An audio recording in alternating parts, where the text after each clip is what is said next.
வெளிச்சத்தின் பிள்ளைகளாகிய உங்கள் யாவருக்கும் இயேசு கிறிஸ்துவின் நாமத்தில் வாழ்த்துக்கள். பிரியமானவர்களே, புலம்பலின் புஸ்தகம் 3ஆம் அதிகாரம் 22ஆம் வசனம் சொல்கிறது, நாம் நிர்மூலமாகாதிருக்கிறது கர்த்தருடைய கிருபையே, அவருடைய இரக்கங்களுக்கு முடிவில்லை என்று.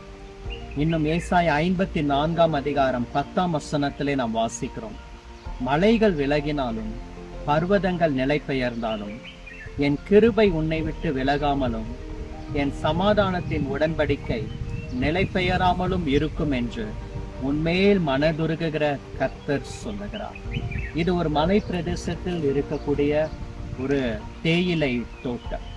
சுற்றிலும் ஆங்காங்கே மலைகளும் குன்றுகளும் பர்வதங்களும் நிறைந்த இடத்துக்கு நடுவே இருக்கக்கூடிய இந்த ஒரு தேயிலை தோட்டம். தேவன் என்ன வாக்கு பண்ணுகிறார்? இவ்வளவு பெரிய மலைகளும் குன்றுகளும் பர்வதங்களும் விலகி போகலாம், நிலை பெயர்ந்து போகலாம், ஆனால் என் கிருபை உன்னை விட்டு விலகாது என்று. இதை கேட்டுக்கொண்டிருக்கிற அன்பு சகோதரனே, சகோதரியே, அவருடைய கிருபை உங்களை விட்டு விலகாது. ஆம், இந்நாள் வரைக்கும் நாம் நிர்மூலமாகாமல் இருக்கிறது கர்த்தருடைய கிருபைதான். நாம் எவ்வளவோ பாவங்களையும் அக்கிரமங்களையும் செய்து ஆண்டவருடைய சத்தியத்தை மறந்து அவருடைய கட்டளைகளை மீறி நடந்தோம். ஆனாலும் நாம் நிர்மூலமாகாமல் இருக்கிறது அவருடைய கிருபை.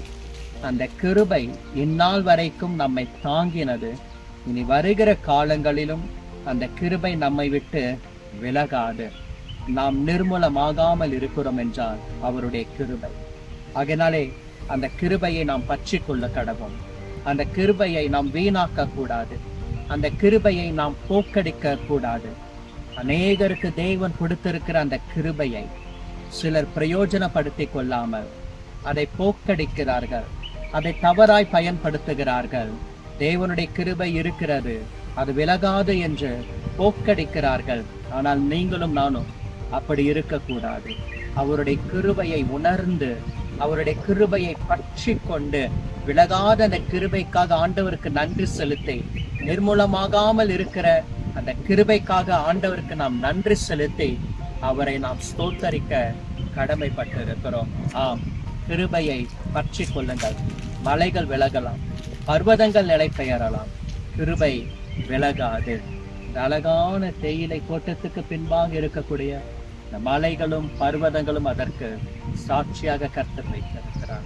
நாம் நிர்மூலமாக இருக்கிறது கர்த்தருடைய கிருபையே, அவருடைய இரக்கங்களுக்கு முடிவில்லை. அவருடைய இரக்கங்களுக்கு முடிவில்லை. முடிவில்லாத இரக்கத்தை கர்த்தர் உங்களுக்கு தந்தருளுவாராக. முடிவில்லாத அவருடைய இரக்கங்களினாலும் கிருபையினாலும் அவர் நம்மை முடிசூட்டுவாராக. வெளிச்சத்தின் பிள்ளைகளாகிய உங்கள் யாவருக்கும் கிருபையும் இரக்கமும் உண்டாயிருப்பதாக. கிருபையை பற்றி கொள்வோம், இரக்கத்தை மேன்மை பாராட்டுவோம். கர்த்தர் உங்களை ஆசீர்வதிப்பாராக. ஆமென், ஆமென்.